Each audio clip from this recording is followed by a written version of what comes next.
Welcome back to the 2026 PIFA World Cup. Today we bring you match day 4 between Kalos, fresh off a very gutsy 1-1 draw with Kanto, up against Paldea for their first match of the tournament. We're here at Driftveil Stadium where conditions could hardly be better. The afternoon sun hangs high above the stadium, just enough cloud cover to keep temperature comfortable for 90 minutes of high-tempo football. The pitch is immaculate, the breeze is light, and after the fantastic atmosphere we witnessed here during the Jodo vs Lola game, the Driftveil crowd has returned in force.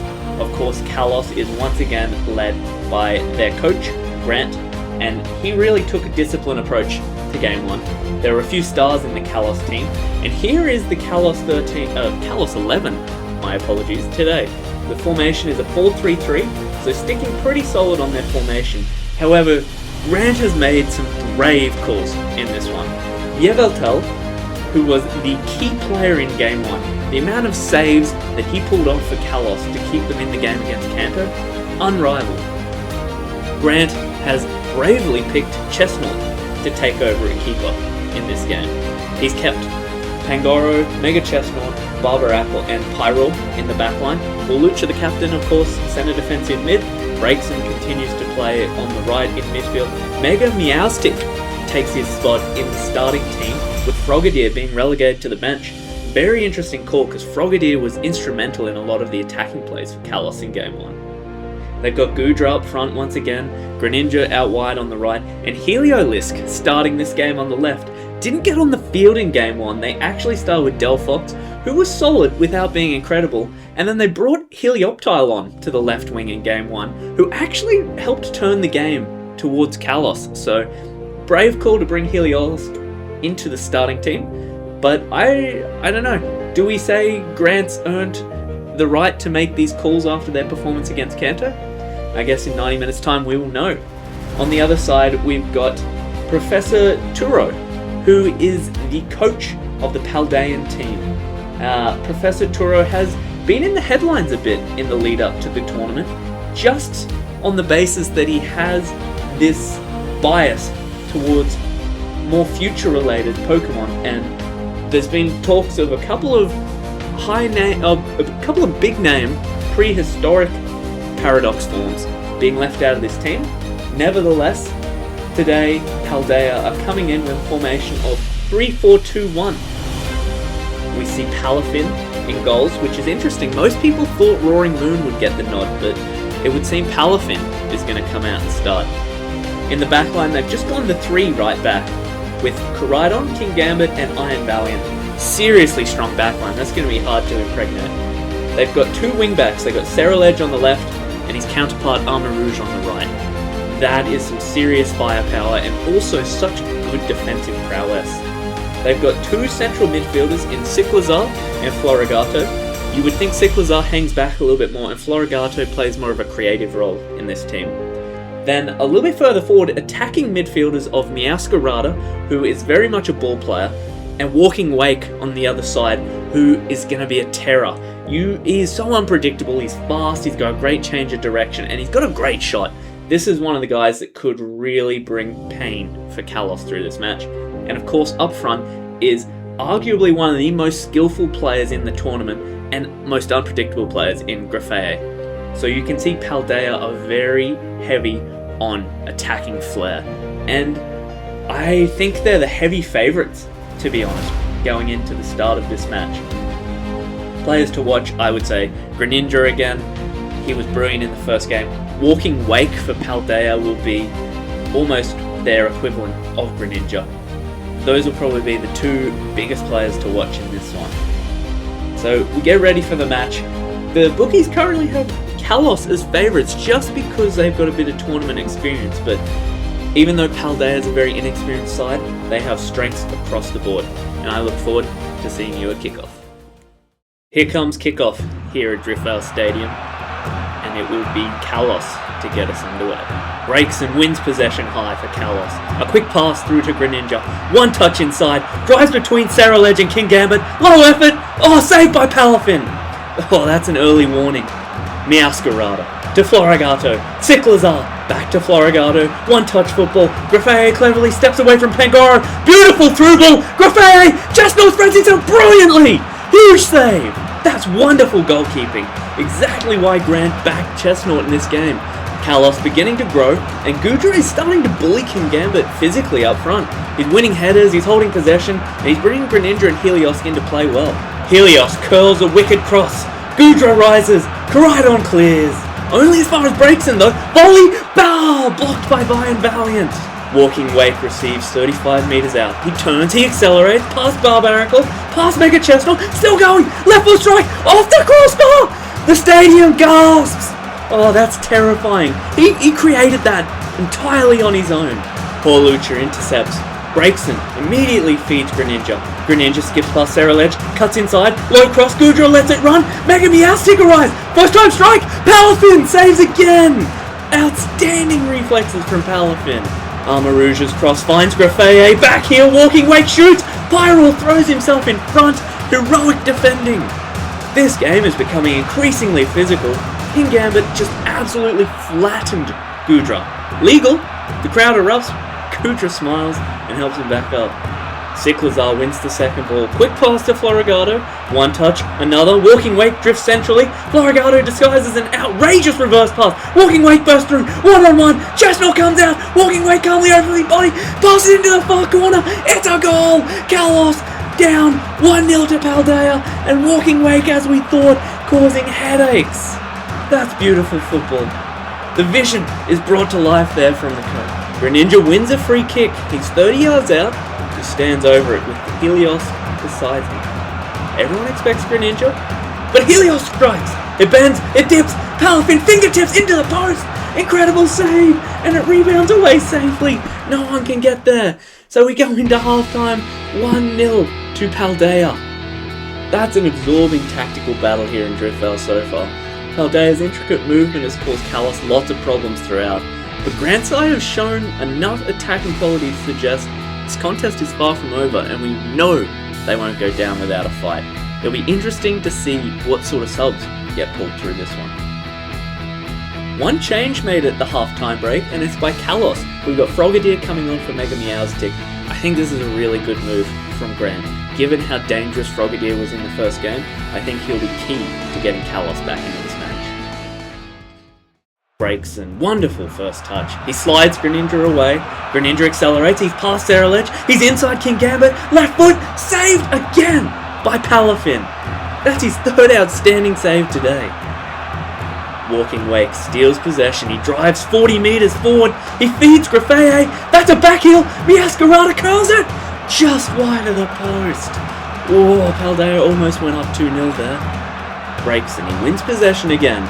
Quickly into Volucha, one touch, and he's forward immediately. Frogadier spins away from Florigato. He slides the perfect ball into Greninja. Greninja reaches the byline, cuts it back. Gudra arrives first time. Goal! That's a goal for Gudra. And Kalos draw level.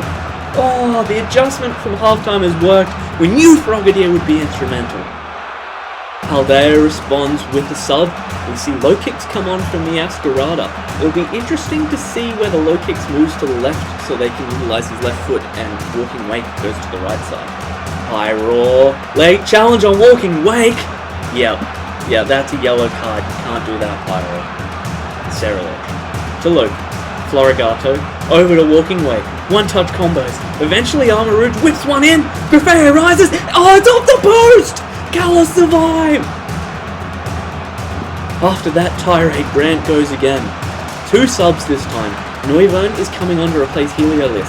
Noivern played right back in the first game and he's coming on left wing. I think he's better used up front, so I'm excited to see this. And Tyrant is actually coming on for Gudra. Interesting after how well Helioptile played in game 1 that Tyrant's getting the nod ahead of him. This is bold. And Paldea answer with two subs of their own. Annihilate is coming on for Graffaye, and Octobax is coming on for Florigato. Now, that is fascinating. I think that they're thinking this game's becoming chaotic, and he's just going to go all out with the aggression of Annihilate. Walking Wake, 30 yards, thunderous strike! Chestnut flies across goals, what a save! Perhaps Grant's faith is being repaid after all with his bold choice of Chestnut. Breaks him. Still running after 86 minutes. He finds Neuvern on the left. Early cross. Tyrant launches himself. It misses. The ball skips through. Greninja arrives in the back post. One touch. It's in. What a finish. It's a goal. Kalos come from nowhere to take a 2-1 lead. Corner now with everyone forward. Amarouge swings it in. Palafins even there. Chaos. Bodies everywhere. The ball falls loose. Annihilate swings, but it's blocked by Lelucha, the captain, the leader, the saviour. And that's full time. Huge win. 2-1 to Kalos. They officially put themselves through to the next stage. Whether that's in second or whether it's in first is yet to be seen. But one thing is for sure, they are not being eliminated in the group stage. What a wonderful game of football here in Driftveil today. While the scoreline favoured Kalos, the numbers tell a bit of a different story on just how finely balanced this contest really was. Paldea arguably had some of the better chances. They had more shots on target, they had more shots in total, and the danger that they possessed was prevalent throughout the match, but Kalos just matched them all game. The defensive line just kept showing up. They never quit, Kalos. They never quit. They're always in the game. They're very disciplined under Grant. And I think Paldea just got a little bit overawed when Kalos started bringing a bit of pressure. They've got a lot of flashy players, Paldea, but they don't quite have the experience and possibly the character of a team like Kalos. Paldea, once again, they did control the possession. A lot of passing, generated a lot of shots, but Kalos was just more clinical when it counted. Here are some of the individual stat leaders. No doubt Greninja was one of the stars of the show today. He was brilliant for Kalos. Instrumental, even. While you see some of the Paldean players featuring pretty heavily in there, it just seemed like a bit of a mindset thing. They just went missing in that second half. Greninja, congratulations. A goal, an assist and another Player of the Match award. How satisfying was that performance? The first half was frustrating because we were getting into good areas but just weren't finding the final touch. Coach told us at halftime to stay brave, keep attacking. Eventually the spaces would appear. That's exactly what happened. What changed after the break? Frogadier. People will look at my goal, but Frogadier completely changed how they defended us. Once their backline started worrying about 2 runners instead of 1, everything became quicker. And as we turn our attention to the player ratings, you can see just how well Chestnut played. He vindicated the selection. There was upheaval when Yveltal didn't get picked for this game, but Chestnut has come out and proven just how good he is in goal.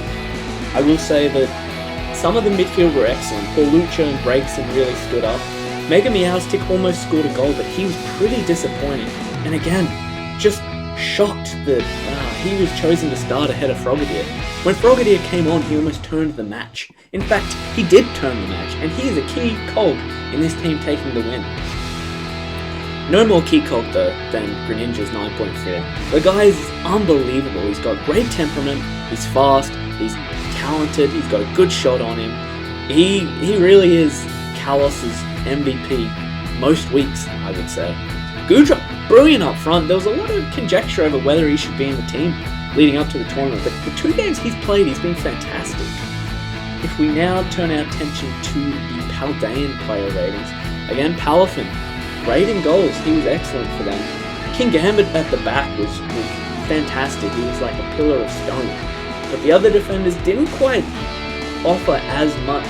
I was a little bit disappointed by Seralege too. I thought he'd be super dangerous up that left edge, but just went missing at times, and there were times where they needed him to track back and he just wasn't there. That being said, Ciclazar and Florigado in the midfield, they were fantastic all game, positionally, defensively and creatively. Walking Wake, as we expected, carved up. He was so dangerous all game. Disappointed in Graffaye. He had opportunities and he's so skillful, but yeah, just I guess the inexperience and the moments. He just didn't take his moments, and maybe it's just such a big tournament and he's got to work himself up to this, but he will be better for the run. The bench didn't have the impact that the coach would have hoped, but Paldea will hope for a better performance against Kanto. They were excellent first half, but they dropped the ball in the second. So there you have it. Pool A has suddenly become very fascinating. Kalos are in the race to finish first in the pool. The only way they can get knocked to second is if Kanto takes down Paldea. And then it might come down to a countback of goals scored, and if that's equal, potentially yellow cards. Paldea have shown that they're every bit as dangerous as they've been advertised, and with Kanto still to face, there's everything still to play for. We will see you next game for match 5.